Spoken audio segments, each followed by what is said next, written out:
dañuy reprendre antenne comme vous l'avez remarqué léegi lañ fi jeexal Ndoumbelane alors juste après cela bi ñu génnee di tàggatoo on a vu quand même que devant les locaux de Sen TV une voiture blanche benn L200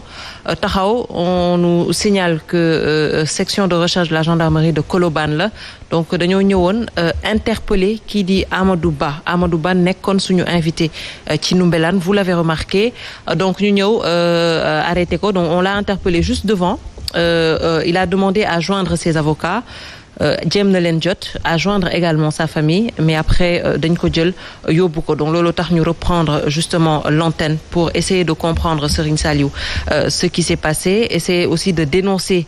li jot a xew parce que toog ci plateau quand même tenir ay kaddu on ne sait pas encore lan moo tax ñu jël ko mais dañoo njort rek ne que peut-être am na yenn kaddu yu mu jot a def ci émission bi xëy na looloo tax mais xamuñu exactement ce qui se passe parce que laaj nañ agent yi mais ñoom nee nañ dañoo recevoir juste ordre pour ñu ñëw jël si ko.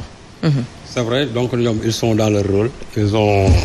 une hiérarchie donc ils sont en train d'exécuter les ordres bon ñun pour l'instant mënuñu wax la raison pour laquelle Amadou Ba quand même a été interpellé devant les locaux de la Sen TV. parce que amaguñ ci firnde d'autant plus que ñoom aussi bi ñuy ñëw waxuñu ñu ne lii moo tax ñu jël si ko. mais que surtout je ne pense pas que ça soit vraiment. Que ça soit au niveau de l'émission. Ça peut être peut-être autre chose boo xamante ne nii. leneen la woon ñu xam ne actuellement mi ngi Sen TV ñu ñëw jël si ko fi mais je ne puisse pas quand même penser que c'est des propos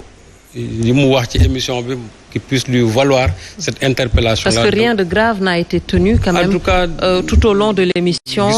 Vraiment, on a fait un débat très correct, un débat très serein, un débat très intellectuel. Amadou Ba aussi vraiment, il a fait preuve vraiment d'une pétillance vraiment intellectuelle remarquable. Donc gisuma réellement en quoi Amadou Ba en tout cas bu dee pour émission bi laa la parce que pour l'instant xaw ma lan moo tax ça peut être aussi vraiment une chose autre chose ailleurs mais bu dee dans le cadre de l'émission que nous venons en tout cas de tenir man personnellement ak comme aussi ça a été le sentiment des autres même ñi fi nekkul gisuñu réellement des propos quand même qui peuvent lui valoir en tout cas une interpellation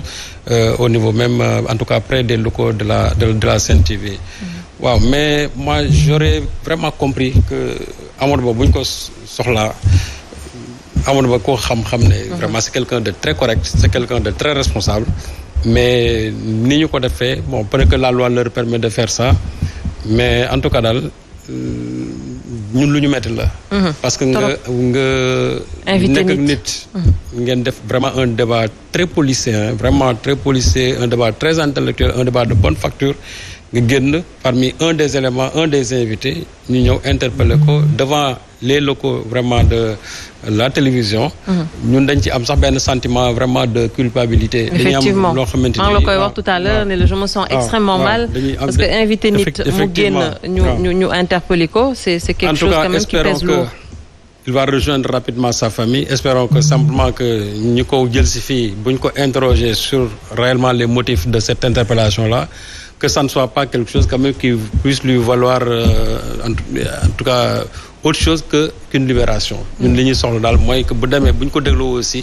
ñu bàyyi ko ci ni mu gën a gaawee parce que il doit rejoindre sa famille il a autre chose à faire aussi et je crois que Amadou Ba comme je le dis vraiment koo xam kenn xamu ko sax ci ay propos déplacés Amadou Ba koo xam ne débat bu mu mën def aussi toujours daf koy teg vraiment ci benn argumentaire intellectuel waaw je crois que aujourd'hui boo gisee pourquoi presque il est partout suivi dans les réseaux sociaux c'est parce que c'est l'un des rares de Pastef boo xamante ni quand même lépp lu nga xam ne mu ngi koy wax surtout au plan juridique quand même il le maîtrise et je crois que ça il l'a montré et l'a démontré tout à l'heure à l'antenne donc man daal jusqu'à présent je ne crois pas que li tax ñu ñëw en tout cas interpeller ko fii je ne crois pas que ça soit vraiment quelque chose au niveau de l'émission mais attendons voir et nous espérons que ak lu mën a nekk aussi na nekk loo xamante ni suñ ko dégloo ba pare ñu bàyyi ko mu dem ñibbi këram. C'est ce qu'on souhaite en tout cas comme ni nga ko waxee c'est quelqu'un de très correct Amadou Ba c'est quelqu'un vraiment de très correct ñun ñi di invité xam nañ des fois ce qui se passe ba pare disponible encore effectivement disponible parce que boo xoolee chaque semaine vraiment il est entre les télévisions là là où peut-être certains même déclinent les invitations moom foo ko wooyee même s'il est dans un avion aussi su disponible dina la actuellement su ma wàccee rek je viens directement à l'antenne. Et même co-débatteurs yi pour montrer juste moom ni mu mel à chaque fois que ngay wax ne que Amadou Ba nga invité dañuy sawar sax ñëw. bu dee ñeneen dañ naan non du ñu mën toog ak ñoom parce que mais quand c'est Amadou Ba duñ ci teg. et même pour témoigner mook Thiam peut-être am nañ débat boo xamante ne def nañ ko et dañoo rester tous les deux sereins. mais bu ñu génnee également ba ñu koy interpeller gis nañ Thiam taxawaay bi mu ci am moom tamit. En tant qu'avocat, oui. Et je crois qu'il a fait son rôle. Voilà. En tant qu'avocat, il a essayé de l'assister avant que muy dem bon donc li nga xam ne moo ko war moo def na ko même su fekkee ne c'est quelqu'un de la paire aussi mais je crois que loolu aussi mooy gentleman. waaw dès l'instant que on a partagé le même plateau ñu génn mu am jafe-jafe moom en tant qu'avocat son rôle je crois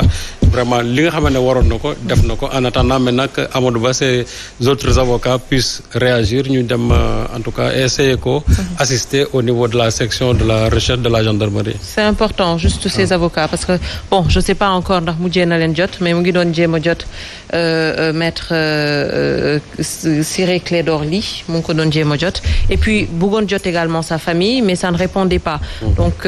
j'espère que sa famille est en train de suivre que instant bi mu ngi section de recherche la gendarmerie encore une fois on ne sait pas pourquoi waxuñu ñu lan moo tax ñu arrêté ko en tout cas on prie pour lui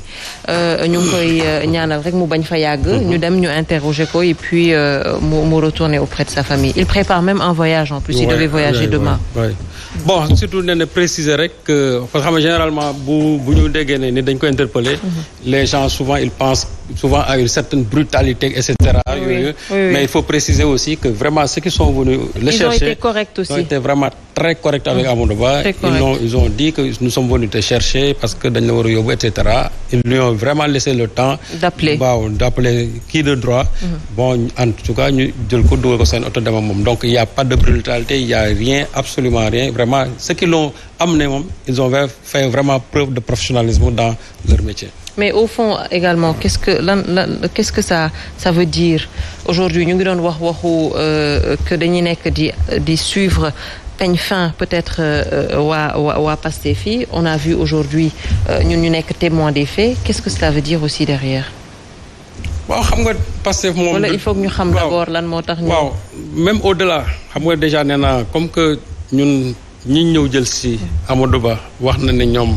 xamuñu lu tax ñu jël si ko dañ leen a jox ordre pour ñëw jël si ko donc ñun aussi duñ leen jiitu li ñaan duñ jiitu paaka bi ci mbar mi donc duñ leen jiitu aussi ñoom ci li nga xamante ne moo am réellement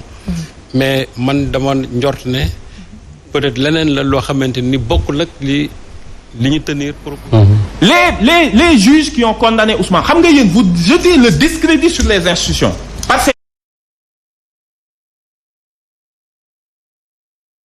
les gens waaw et loolu sax je crois que du lu bees man je crois même le dire c'est pratiquement enfoncer des portes ouvertes parce que loo xamante ne la depuis pratiquement 2 ou 3 ans comment les gens de Pastef aussi vraiment ni nga xamante ne nit ñi noonu lay acharné woo ci ñoom nous espérons tout simplement en tout cas pour Amadou Ba que li nga xamante ne moo ko dal léegi ñu ñëw jël si ko fi jàpp naa ne daal incha allah dina ci génn ñun daal ñu ngi ñaan yàlla mu nekk loo xam ne lu garaaw lu ko fay téye la mu dem rejoindre sa famille continuer aussi son combat politique aussi delluwaat ci liggéeyam parce que quelqu'un comme Amadou Ba je crois nit ñi que ça soit du côté de l'opposition que ça soit du côté du pouvoir borom xam-xam la nit ñi les gens ont besoin de lui ci bitti que plutôt que feneen xalaatuma sax ne leneen mën na ko fekk lu gën a garaaw mais toujours Sénégal moo nekkee aussi da ngay xaw a ñaaw njort ci yenn yi mais jàpp naa ne daal nekk lu garaaw loo xamante ne nii bu ci jógee dañ ko cee war a indil yeneen jafe-jafe pour man buñ ko dégloo ba pare dinañ ko bàyyi mu dem rejoindre sa famille vraiment dem continuer liggéeyam. En tout cas on l'espère et pour rassurer justement ñi ñuy seetaan pour rassurer également ñi invité yi ñëw ci plateau yi on espère que c'est pas parce que ay propos ont été tenus moom moo tax ñu interpellé ko parce que suñu demee quand même ba yegg si foofu ça devient grave bu dekkoon ay propos yoo xam ne sax mën nañ jàpp ne que ça dérange dinañ doon artu peut-être ci biir émission bi dina am ñu ko soulever parce que y avait la partie adverse qui est de surcroît un avocat qui est plus un avocat donc du coup je pense que su fekkoon ne que am na ay propos yoo xamante ne mën nañ ko déplorer je pense qu'on n'allait pas laisser passer donc on espère que c'est pour autre chose en tout cas man loolu daal laa jàpp jusqu'à preuve du contraire oui que rien de grave n'a été tenu ici qui puisse lui valoir cette interprétation cette interpellation léegi nag comme que xamaguñu réellement lan moo tax ñu jël si ko fii ñu ngi toog di déglu rek tout en espérant que nekkul lu grave loo xamante ni après moom dina ci gën a am yeneen jafe-jafe waaw peut-être on aura la réaction c'est ce qu'on me signale à l'écran de Bougane Gueye appelé pour lui dire que justement li moo jot a xew parce que on était là devant tout le monde et puis ñu gis leen donc un peu paniqué c'est normal donc peut-être qu'il va intervenir d'une minute à l'autre wax tamit moom itamit xalaatam par rapport à cela en tout cas je pense que comme amaguñu exactement lan moo tax mënuñu ci guddal lépp lu ñu mën mooy wax ne que nañ ko déglu peut-être bàyyi ko mu dellu këram bu fekkee ne que c'est pas des faits extrêmement graves et on pense que c'est pas extrêmement grave parce que sinon duñ doon xaar ba tey di ko ñëw di fekk ci ay plateau pour jël si ko je pense. waaw man daal jàpp naa ne li nga xam ne moom lañ doon waxtaanee fii. gisuma ci lenn loo xam ne nekkul lu njariñu réew mi.